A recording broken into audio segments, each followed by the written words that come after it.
Hello और स्वागत है आपका इस वीडियो में। आज के इस वीडियो में हम देखने वाले हैं सी प्रोग्रामिंग लैंग्वेज। जी हाँ, एक आज से हम स्टार्ट करने जा रहे हैं प्रोग्रामिंग लैंग्वेज सीखना। दुनिया के अंदर कई सारी प्रोग्रामिंग लैंग्वेजेस अवेलेबल है। फॉर एग्जांपल मे भी आपने सुना होगा सी लैंग्वेज, सी प्लस प्लस, जावा, पाइथन, रूबी, पीएचपी वगैरह वगैरह, ठीक है। लेकिन उन सब को सीखने से पहले आपको मे भी ये सीख लेनी चाहिए सी प्रोग्रामिंग लैंग्वेज, क्योंकि वो सभी लैंग्वेज है, उन सभी का बेस यही है, C programming language. C programming language के ऊपर से ही वो कहीं ना कहीं डायरेक्टली या फिर इनडायरेक्टली बनी हुई है, ठीक है। सॉफ्टवेयर डेवलपमेंट इंडस्ट्री के अंदर आपको किसी भी टाइप का कोई भी डेवलपमेंट करना है, फिर वो चाहे वेब डेवलपमेंट हो, एंड्रॉयड एप्लीकेशन डेवलपमेंट हो, आईओएस एप्लीकेशन डेवलपमेंट हो, या फिर डेस्कटॉप एप्लीकेशन डेवलपमेंट हो, किसी भी तरह का आप डेवलपमेंट करना चाहते हो तो आपको कोई ना कोई एक प्रोग्रामिंग लैंग्वेज चाहिए होगी, राइट। तो उन सभी प्रोग्रामिंग लैंग्वेज को आप बड़ी इजीली सीख सकते हो अगर आपको सबसे पहले सी लैंग्वेज आती हो तो, ठीक है। सी प्रोग्रामिंग लैंग्वेज एकदम बेसिक है। उन सभी लैंग्वेज को करने के लिए, उन सभी डेवलपमेंट को आपको हासिल करने के लिए आपको एक लैंग्वेज तो मिनिमम आनी ही चाहिए। और सी लैंग्वेज को सीखने के बाद आप अपना लॉजिक बिल्डिंग क्लियर कर सकते हो, प्रॉब्लम सॉल्विंग पावर को इजीली बढ़ा सकते हो, फंडामेंटल्स आपको क्लियर करने हैं, ठीक है, सी लैंग्वेज को सीखकर। तो आज से हम स्टार्ट करने जा रहे हैं हमारा चैप्टर नंबर 1, जिसका नाम है इंट्रोडक्शन टू सी लैंग्वेज, जिसके अंदर हम इतने टॉपिक पढ़ने वाले हैं: history and importance of C language, फिर कंपाइलर और interpreter, print function, and then after escape sequence characters, ठीक है। ये सब आपके चैप्टर के टॉपिक रहेंगे चैप्टर नंबर 1 के अंदर। ओके, तो चलिए हम स्टार्ट करते हैं। सबसे पहले history of C language. C language आखिर है क्या, किसने बनाई है और क्यों बनाई है, ठीक है। तो यहाँ पर आप एक पिक्चर देख सकते हो, डेनिस रिची, ये फाउंडर है, डेवलपर है या फिर क्रिएटर है, ठीक है। सी लैंग्वेज के फाउंडर कहे जाते हैं डेनिस रिची। इन्होंने ही सी लैंग्वेज को फाउंड किया था, इन्वेंट किया था। कहाँ पर इन्वेंट किया था? तो कि यूएसए के अंदर एक बेल लेबोरेटरी है AT&T की। AT&T एक कंपनी है जिसका नाम है अमेरिकन टेलीफोन एंड टेलीग्राफ, ठीक है। तो ये AT&T एक बड़ी कंपनी है जिसकी एक लेबोरेटरी थी, बेल लेबोरेटरी। वहीं पर सी लैंग्वेज का डेवलपमेंट किया गया, उसे इन्वेंट किया गया। कौन से साल के अंदर? 1972। ओके, तो बस इतना आपको नोट डाउन करके रखना है। In 1972 C language was found by Dennis Ritchie. Okay, कहाँ पर? बेल लेबोरेटरीज के अंदर, ओके, जो कि थी यूएसए के अंदर लोकेटेड। तो डेनिस रिची को बोला जाता है फाउंडर ऑफ सी लैंग्वेज। उसके अलावा डेनिस रिची को फादर ऑफ प्रोग्रामिंग भी बोला जाता है, राइट। डेनिस रिची को फाउंडर ऑफ सी लैंग्वेज तो बोला ही जाता है, साथ ही साथ फादर ऑफ प्रोग्रामिंग वो भी बोला जाता है, ओके। और हाँ, सी लैंग्वेज को, सी प्रोग्रामिंग लैंग्वेज जो है हमारी, उसको mother of all programming language भी बोला जाता है। जैसे ही मैंने आपको पहले बताया, वर्ल्ड के अंदर कई सारी प्रोग्रामिंग लैंग्वेजेस अवेलेबल है, लेकिन सी लैंग्वेज को mother of all programming language भी बोला जाता है। क्यों? क्योंकि सी लैंग्वेज के बाद में जितनी भी सारी लैंग्वेजेस डेवलप हुए हैं, वो कहीं ना कहीं डायरेक्टली या फिर इनडायरेक्टली सी लैंग्वेज से ही इन्फ्लुएंस होकर बनी हुई है, ठीक है। तो इसीलिए सी लैंग्वेज को क्या बोला जाता है? Mother of all programming language. Okay, चलिए अब हम समझते हैं सी लैंग्वेज को आखिरकार क्यों इन्वेंट किया गया। ऐसी तो क्या जरूरत खड़ी हो गई थी कि सी लैंग्वेज को इन्वेंट करना पड़ा था? ऐसा नहीं है कि सी लैंग्वेज दुनिया की फर्स्ट प्रोग्रामिंग लैंग्वेज है, जी नहीं। दुनिया में सी लैंग्वेज से पहले भी 3 और प्रोग्रामिंग लैंग्वेज थी, जिनका नाम था एल्गोल, बी लैंग्वेज और BCPL। ये 3 लैंग्वेज ऑलरेडी मौजूद थी। तो फिर डेनिस रिची को ऐसा क्यों आइडिया आया कि मुझे एक और नई लैंग्वेज फाउंड करनी है, सी प्रोग्रामिंग लैंग्वेज? तो इसके पीछे एक रीजन है बहुत बड़ा। डेनिस रिची को एक नई ऑपरेटिंग सिस्टम क्रिएट करनी थी, ठीक है, जिसका नाम उनको रखना था यूनिक्स ऑपरेटिंग सिस्टम। ये उनका मेन गोल था, उनको एक अपनी नई ऑपरेटिंग सिस्टम बनानी थी। अब जिन लोगों को यही नहीं मालूम कि ऑपरेटिंग सिस्टम क्या है, उन लोगों को मैं बता दूं, आप कोई भी इलेक्ट्रिक डिवाइस यूज करते हो, फिर चाहे वो मोबाइल हो, टैबलेट हो, पीसी हो, लैपटॉप हो, कुछ भी, वो सब के सब एक ऑपरेटिंग सिस्टम से चलते हैं। फॉर एग्जाम्पल, अगर आप अपना स्मार्टफोन यूज करते हो तो उसके अंदर 2 ऑपरेटिंग सिस्टम हो सकती है, एक एंड्रॉयड हो सकती है और दूसरी एप्पल की iOS हो सकती है, राइट। तो उसको बोला जाता है ऑपरेटिंग सिस्टम। जिसको हम शॉर्टकट में OS भी बोलते हैं। ठीक उसी तरह पीसी या फिर लैपटॉप में भी कई सारी ऑपरेटिंग सिस्टम अवेलेबल है। फॉर एग्जांपल विंडोज या फिर लिनक्स या फिर एप्पल की मैक OS, राइट। तो उस तरह डेनिस रिची को भी अपनी एक नई ऑपरेटिंग सिस्टम बनानी थी जिसका नाम उनको रखना था यूनिक्स ऑपरेटिंग सिस्टम। लेकिन कोई भी नई ऑपरेटिंग सिस्टम जब आप बनाते हो तो वो ऐसे ही नहीं बन जाती, उसके लिए एक पावरफुल लैंग्वेज चाहिए। ठीक है, कोई भी ऑपरेटिंग सिस्टम आपको बनानी हो तो आप बना तो सकते हो, लेकिन एक पावरफुल एफिशिएंट प्रोग्रामिंग लैंग्वेज चाहिए जिसको यूज करके आप OS बना सकते हो। लेकिन उन दौरान एल्गोल, बी लैंग्वेज और BCPL ये तीनों इतनी सक्षम नहीं थी, इतनी एफिशिएंट नहीं थी कि जिसको यूज करके डेनिस अपनी OS बना सके।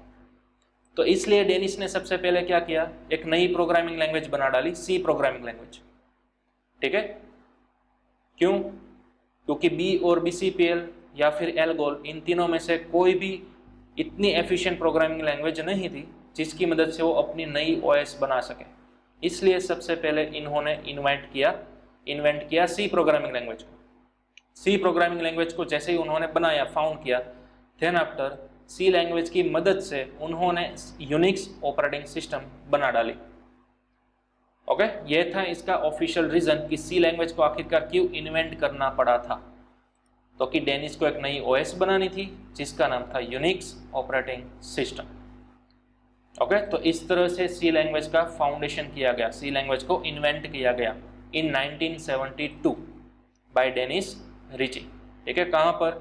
AT&T की बेल लेबोरेटरीज के अंदर, जो कि लोकेटेड थी USA के अंदर। ओके, तो ये आपको एक बेसिक हिस्ट्री जो है वो याद रखनी है। कोई भी डेवलपर हो, कोई भी प्रोग्रामर हो, सी लैंग्वेज के बारे में उनको इतनी बेसिक हिस्ट्री तो मालूम होनी ही चाहिए। ओके, चलिए अब मैं एक आपको नया टेबल बताता हूँ लैंग्वेजेस का। ये देखिए, जितनी भी लैंग्वेजेस थी सी लैंग्वेज के रिलेटेड वो सब यहाँ पर लिस्ट डाउन की हुई है। एक है एल्गोल लैंग्वेज, BCPL और बी लैंग्वेज। ये तीन लैंग्वेज ऑलरेडी मौजूद थी जब तक सी लैंग्वेज को फाउंड किया गया, उससे पहले। यहाँ पर आप देख सकते हो तीनों लैंग्वेज कौन से ईयर के अंदर फाउंड हुई थी और किसके थ्रू फाउंड हुई थी, किसके थ्रू डेवलप की गई थी, राइट। लेकिन इन 1972 डेनिस रिची के थ्रू कौन सी लैंग्वेज डेवलप हुई? सी लैंग्वेज, जिसको ट्रेडिशनल सी लैंग्वेज भी बोला जाता है, यानी कि जो फर्स्ट टाइम इन्वेंट हुई थी ना, वो वाली सी लैंग्वेज। ओके, देन आफ्टर सी लैंग्वेज के अंदर कई सारे मेजर और माइनर अपडेट आते गए through out the years. For example 1978 के अंदर डेनिस रिची के साथ कर्निंघम ने मिलकर एक नई लैंग्वेज बनाई, यानी कि सी लैंग्वेज ही थी बट थोड़े मोड़े अपडेट किए, जिसको बोला गया K&R-C। ठीक है, ये हमारी सी लैंग्वेज ही है लेकिन उसके अंदर थोड़ा अपडेट हो गया। उसके बाद 1989 के अंदर आंसी कमेटी आई। ये कमेटी क्या करती है, कोई भी लैंग्वेज है उसके अंदर कुछ स्टैंडर्ड फिक्स कर देती है कि आपको इसी तरह से कोडिंग करना है, इसका स्ट्रक्चर इस तरह से ही बनाए रखना है। वो सब स्टैंडर्ड्स, कुछ रूल्स, प्रोग्रामिंग करने के कुछ रूल्स स्पेसिफाई करती है, उसको बोला जाता है आंसी कमेटी।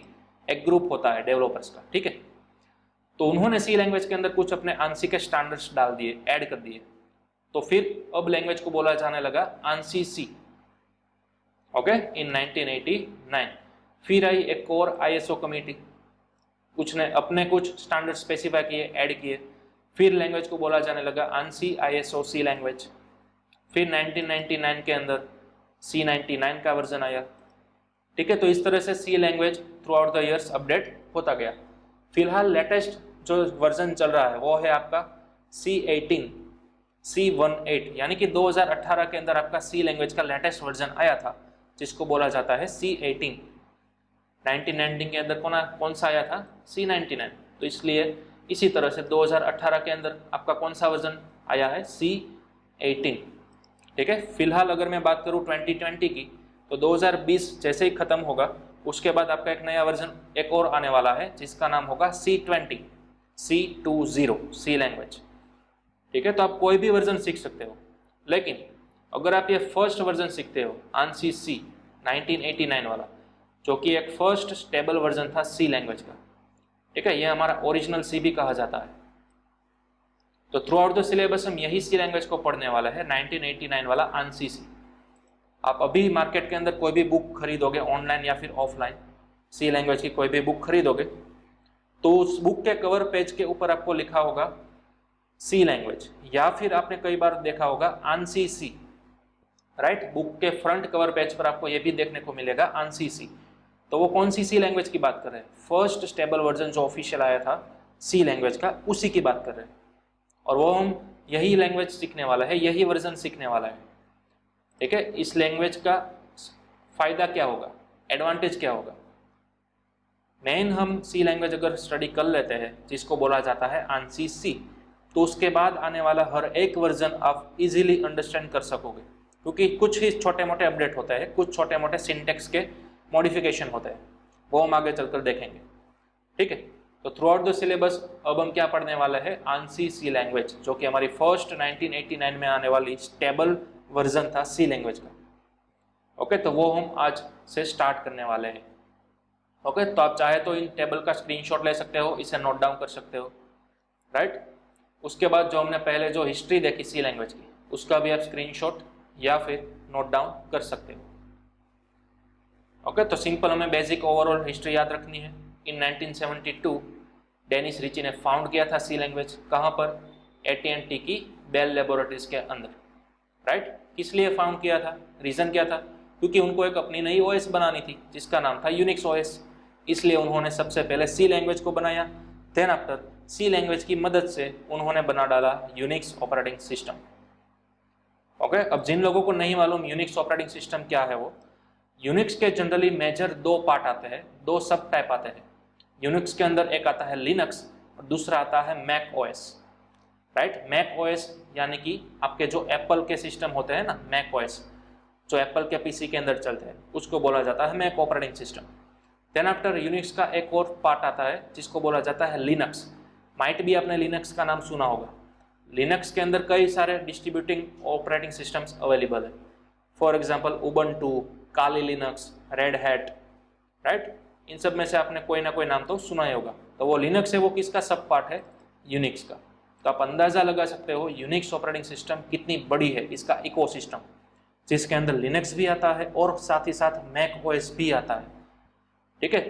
लेकिन ये यूनिक्स किस लैंग्वेज से बनी है? C programming language. ओके, तो सी प्रोग्रामिंग लैंग्वेज इतनी पावरफुल है,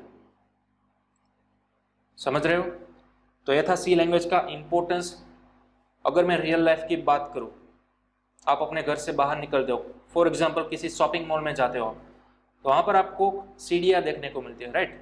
सीढ़ियाँ अपने आप चलती है राउंड एंड राउंड, आपको ऊपर ले जाती है फर्स्ट फ्लोर पर, वहीं से आपको नीचे भी लेकर आती है, आपको चलना भी नहीं पड़ता।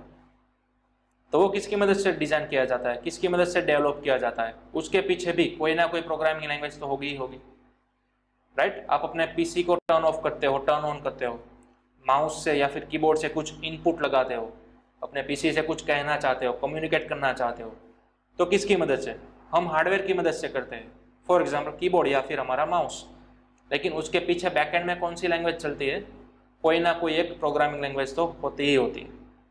ओके, तो ये था हमारा प्रोग्रामिंग लैंग्वेज का इम्पोर्टेंस, किस तरह से प्रोग्रामिंग लैंग्वेज हमारे रियल लाइफ के अंदर यूज होती है। ये मैंने आपको 2 एग्जाम्पल दिए, इसके कई सारे एग्जाम्पल्स होते हैं। ओके, अब डे टू डे लाइफ में आपको एग्जामिन करना है, एनालिसिस करना है कि किस किस जगहों पर प्रोग्रामिंग लैंग्वेज का यूज किया जाता है। ओके, चलिए अब हम देखते हैं एक फ्लो, कंप्यूटर और ह्यूमन का एक फ्लो मैं आपको बता रहा हूँ, ये वाला।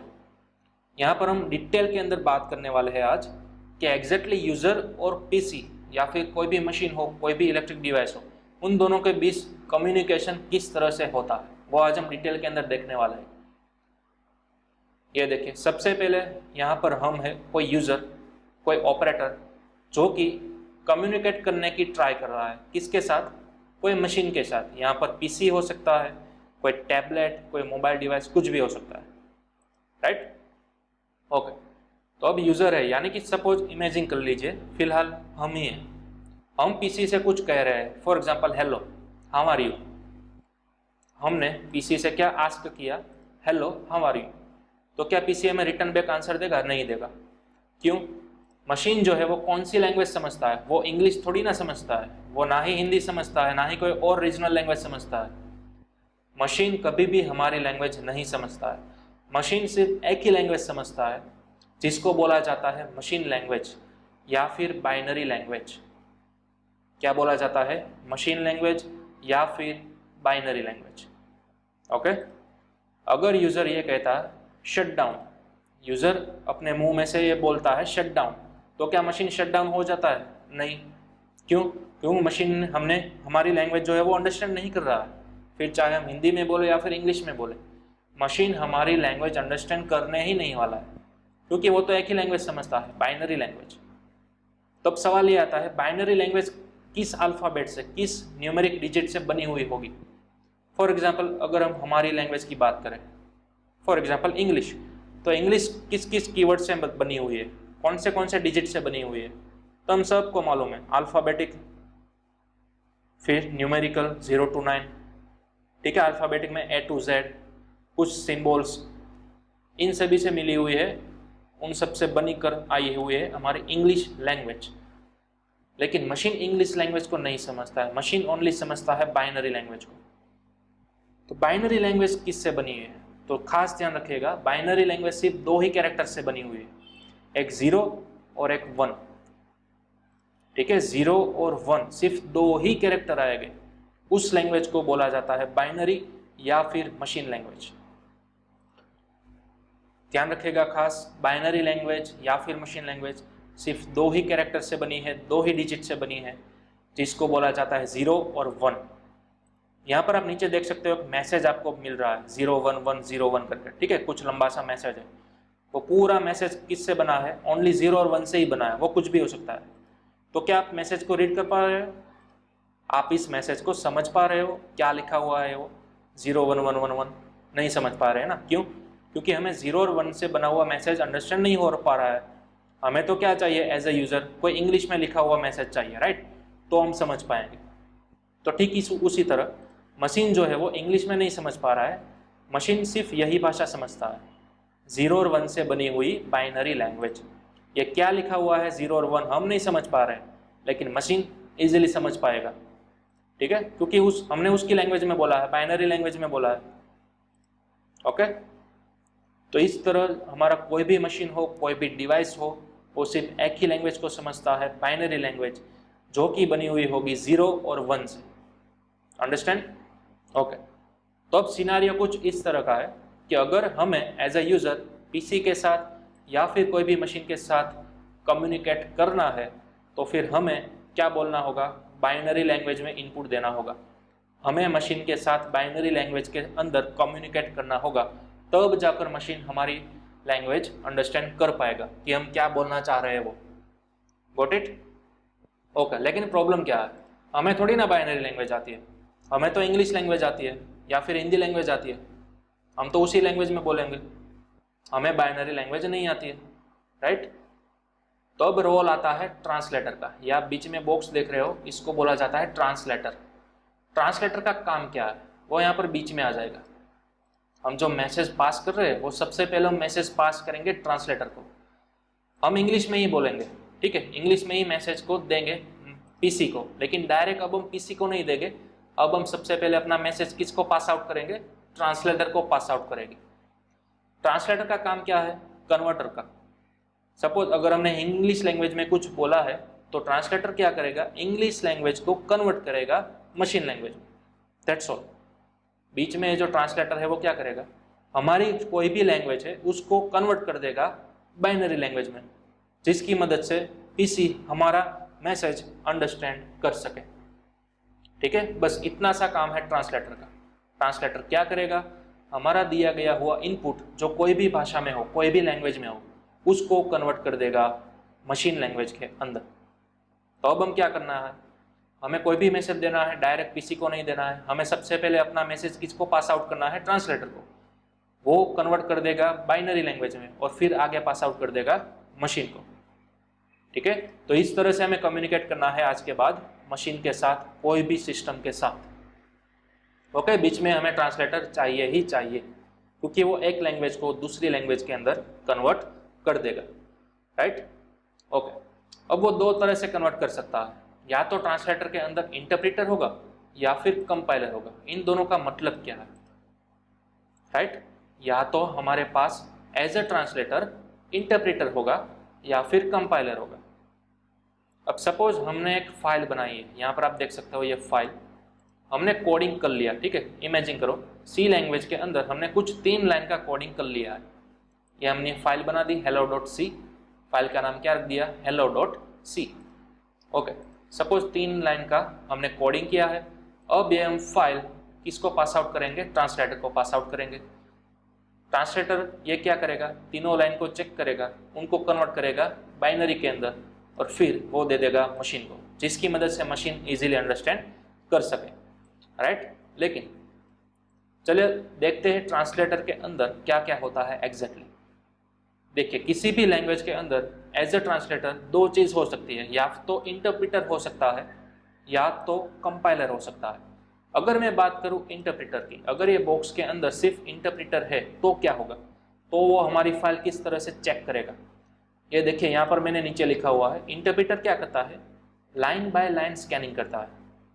यानी कि आपके फाइल के अंदर चाहे कितनी भी लाइन का कोडिंग लिखा हुआ हो, वो लाइन बाय लाइन स्कैन करेगा, एक एक लाइन को चेक करने जाएगा। सपोज फिलहाल हमने 3 लाइन का कोडिंग किया हुआ है, राइट।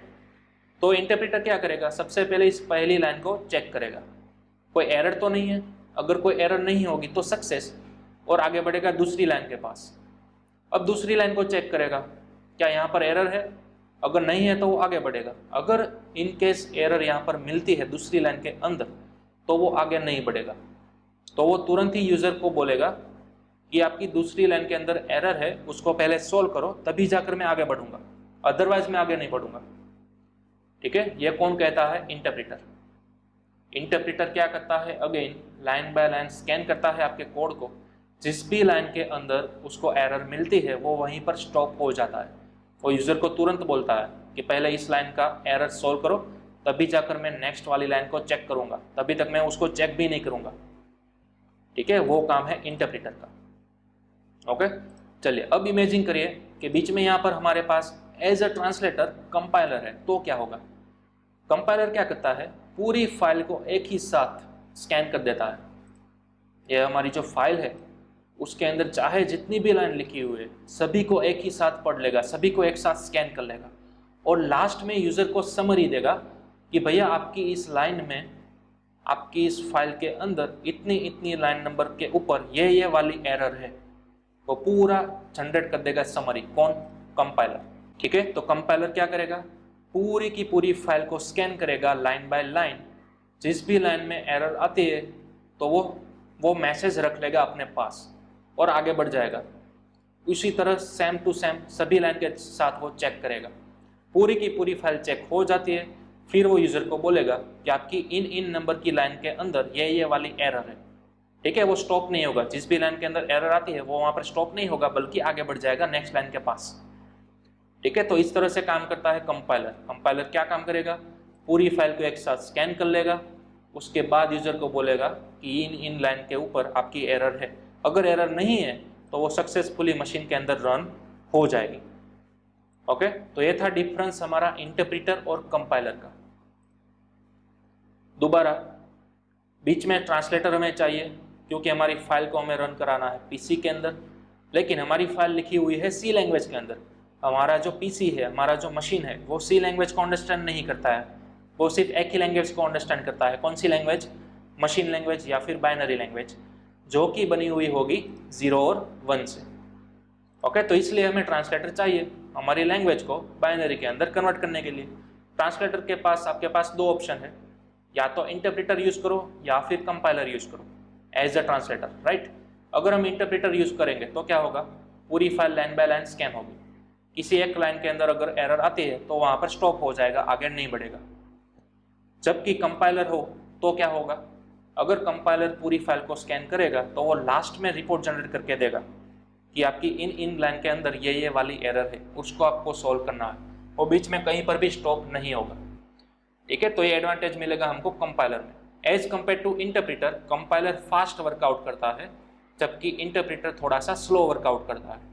ओके, अब कोई भी प्रोग्रामिंग लैंग्वेज आप पकड़ लो, उसके अंदर एज अ ट्रांसलेटर या तो इंटरप्रेटर होगा या तो कंपाइलर होगा। अब सवाल ये है हमारे सी लैंग्वेज के अंदर कौन सा होगा ट्रांसलेटर। तो आपको ध्यान रखना है सी लैंग्वेज के अंदर कंपाइलर होने वाला है, राइट। सी लैंग्वेज या फिर इसके बाद की आप लैंग्वेज पकड़ लो C++, उन दोनों लैंग्वेज के अंदर एज ए ट्रांसलेटर हमेशा क्या मिलता है आपको, कंपाइलर मिलता है, राइट। तो ये आपको नोट कर लेना है, सी लैंग्वेज के अंदर हमारे पास कंपाइलर है एज ए ट्रांसलेटर। ओके, तो ये कुछ था हमारा फ्लो, ह्यूमन और मशीन के बीच का कम्युनिकेट वाला फ्लो, किस तरह से वो कम्युनिकेट करता है बाइनरी लैंग्वेज के अंदर, तो किसकी मदद से, ट्रांसलेटर की मदद से, राइट। तो इसको आप नोट डाउन कर लीजिए, इस पूरे डायग्राम को, इसका आप चाहे तो स्क्रीनशॉट भी निकाल सकते हो। ओके, चलिए, ये हमने देखा इंटरप्रीटर और कंपाइलर का डिफरेंस। अब आगे हम देखने वाले हैं एक सॉफ्टवेयर। हमें हमारे सिस्टम के अंदर सी लैंग्वेज का कोडिंग करना है, राइट। तो सवाल यह है कि किस सॉफ्टवेयर के अंदर आप कोडिंग कर सकोगे। फॉर एग्जाम्पल, अगर मैं आपको बताऊं फोटो वाली, फोटो को आपको एडिट करना है, आपके पास कोई भी फोटो है, ठीक है, आपको कोई भी फोटो को एडिट करना है, तो आप कौन सा सॉफ्टवेयर यूज करते हो, ऑब्वियसली फोटोशॉप, राइट, सभी को मालूम है। कोई भी फोटो आपको एडिट करना हो तो आप मोस्ट प्रोबेबली फोटोशॉप का ही यूज करोगे। लेकिन क्या फोटोशॉप के अंदर आप सी लैंग्वेज का कोडिंग कर सकोगे, नहीं। सी लैंग्वेज का कोडिंग करने के लिए उसका अलग अपना एक सॉफ्टवेयर आता है, तो वो सॉफ्टवेयर हमें चाहिए। अब मार्केट के अंदर सी लैंग्वेज का कोडिंग करने के लिए ढेर सारे सॉफ्टवेयर अवेलेबल है। मैं भी आपने सुना होगा Turbo C++, Dev C++, VS Code, Sublime, ठीक है, ऐसे कई सारे एडिटर्स अवेलेबल है। फॉर एग्जांपल एक और बात करूं मैं, कोड ब्लॉक्स। ओके, तो थ्रू आउट द सिलेबस हम कौन सा सॉफ्टवेयर यूज करेंगे वो मैं आपको बता दूंगा। ये देखिए, मैं अभी गूगल कर रहा हूँ, हमारा जो सॉफ्टवेयर है जो कि हम यूज करने वाले हैं उसका नाम है डेव C++। क्या है, डेव C++। ये आज मैं आपको बताऊंगा किस तरह से डाउनलोड करना है, किस तरह से इंस्टॉल करना है। ओके, तो आपको सबसे पहले गूगल करना है डेव C++। ये इसका सिंबल है, हमारा आइकन है हमारे सॉफ्टवेयर का। डेव यानी कि डेवलपमेंट, C++ यानी कि इस सॉफ्टवेयर के अंदर आप सी लैंग्वेज का भी कोडिंग कर सकोगे और इन फ्यूचर C++ का भी कोडिंग कर सकोगे, ठीक है। तो इस सॉफ्टवेयर के अंदर आप दोनों का कोडिंग कर सकोगे। चलिए, तो इस सॉफ्टवेयर को किस तरह से डाउनलोड करना है, ये आपको फर्स्ट लिंक दिखाई देगी होगी sourceforge.net वाली, वहाँ पर आपको क्लिक करना है और इस पेज के अंदर आपको विजिट करना है। तो यहाँ पर एक आपको बड़ा वाला बटन दिखेगा डाउनलोड करके, ठीक है। तो यहाँ पर मैं क्लिक करूँगा और एक नए पेज के अंदर हम आ जाएंगे और हमारा डाउनलोड शॉर्टली स्टार्ट हो जाएगा। तो आपको यहाँ पर वेट करना है 5 सेकेंड का, उसके बाद तुरंत ही आपका सॉफ्टवेयर जो है वो यहाँ पर डाउनलोड स्टार्ट हो जाएगा। ओके, तो यहाँ पर आप देख सकते हो हमारे सॉफ्टवेयर की साइज 48.1 MB की है। ओके, तो हम वेट करना है हमें जब तक हमारा सॉफ्टवेयर डाउनलोड नहीं हो जाता तब तक। ओके, जैसे ही डाउनलोड हो जाता है आपको यहाँ से कर लेना है ओपन। चलिए, जैसे ही ओपन करेंगे हमारे पास ये पॉपअप बॉक्स आएगा यस और नो वाला, हमें क्लिक करना है यस के ऊपर। चलिए, अब मैं हमारा क्रोम का विंडो मिनिमाइज कर देता हूँ जिससे हम हमारा डेव C++ का सेटअप और उसकी प्रोसेस अच्छी तरह से देख सकें। ओके, अब यहाँ पर आपको पूछ रहा है इंस्टॉल अ लैंग्वेज, तो ऑब्वियसली इंग्लिश। ओके, अब आपको इंस्टॉलेशन विजार्ड देखने को मिलेगा डेव C++ 5.11। ये 5.11 क्या है, हमारे सॉफ्टवेयर का करंट वर्जन, ठीक है। हमारा जो डेव C++ है उसका करंट वर्जन कौन सा चल रहा है, 5.11। ओके, फिर इंस्टॉल करने के लिए आपको यहाँ पर क्लिक करना है आई एग्री। ये पूरा का पूरा लाइसेंस एंड टर्म्स एग्रीमेंट आपको पढ़ सकते हो या फिर स्किप कर सकते हो। आई एग्री क्लिक करेंगे, फिर नेक्स्ट बटन। उसके बाद आपको पाथ मिलेगा कि आपका जो सॉफ्टवेयर है वो आपके सिस्टम के अंदर कौन सी ड्राइव के अंदर कहाँ पर इंस्टॉल होगा। ये पूरा पाथ आप यहाँ पर देख सकते हो, ठीक है। ये आपको मॉडिफाई नहीं करना है और फिर यहाँ पर इंस्टॉल के ऊपर क्लिक कर देना है।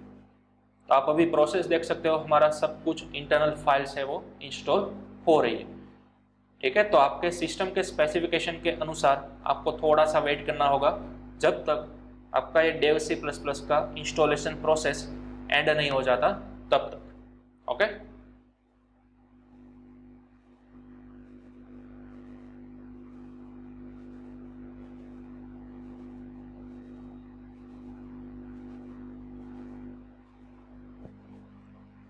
चलिए, तो अब आप देख सकते हो हमारा जो प्रोसेस है वो फिनिश हो चुका है और इस तरह से हमें कुछ डायलॉग बॉक्स देखने को मिल रहा है। ओके, यहाँ पर आपको चेक मार्क मिलेगा run Dev C plus plus 5.11, जिससे क्या होगा, फिनिश के ऊपर जैसे हम क्लिक करेंगे आपका सॉफ्टवेयर ऑटोमेटिकली ओपन हो जाएगा। लेकिन फिलहाल मैं यहाँ पर अनचेक कर रहा हूँ और फिनिश के ऊपर क्लिक करूँगा, रिफ्रेश करूँगा मैं, और उसके बाद हम मैन्युअली ओपन करना सीखेंगे डेव सी प्लस प्लस को। किस तरह से, आपको स्टार्ट मेनू के अंदर जाना है और वहीं पर आपको लिखना है DEV C++, तो आपको इस तरह से मिलेगा डेव C++। ठीक है, आपको यहाँ से ओपन कर लेना है आपका सॉफ्टवेयर।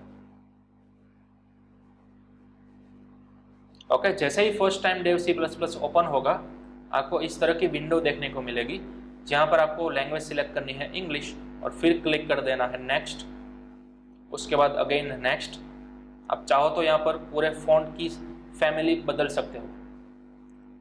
ओके, फिर क्लिक करेंगे हम ओके। तो इस तरह से आपकी फर्स्ट टाइम विंडो देखने को मिलेगी डेव C++ वाली। ठीक है, तो नेक्स्ट लेक्चर के अंदर हम देखेंगे इस सॉफ्टवेयर के अंदर डेव C++ के अंदर हमारा फर्स्ट C लैंग्वेज का प्रोग्राम किस तरह से लिखेंगे, किस तरह से उसको रन करेंगे। राइट, तो यहाँ तक आज के लेक्चर को हम एंड करेंगे। यहाँ तक आपको अपने सिस्टम के अंदर डेव C++ को इंस्टॉल कर लेना है। नेक्स्ट लेक्चर के अंदर हम सीखेंगे अपना फर्स्ट C लैंग्वेज का प्रोग्राम। ठीक है, अगर आज हम रिवाइज कर लेते हैं क्विकली, हमने चैप्टर 1 के अंदर कौन कौन सी चीज़ देखी आज। सबसे पहले तो हिस्ट्री देखी, फिर इंपॉर्टेंस ऑफ C लैंग्वेज, और उसके बाद कंपाइलर और इंटरप्रीटर का डिफरेंस। ओके, जो कि हमने इस डायग्राम की मदद से समझा। ओके, नेक्स्ट लेक्चर में हम देखेंगे प्रिंटफ फंक्शन और एस्केप सीक्वेंस कैरेक्टर्स, और हमारा फर्स्ट C लैंग्वेज का प्रोग्राम डेव C++ के अंदर किस तरह से करना है वो। ओके, तो तब तक आपको क्या करना है, अपने सिस्टम के अंदर परफेक्टली डेव C++ को इंस्टॉल कर देना है। ओके, चलिए अब हम मिलते हैं अपने नेक्स्ट सेशन के अंदर।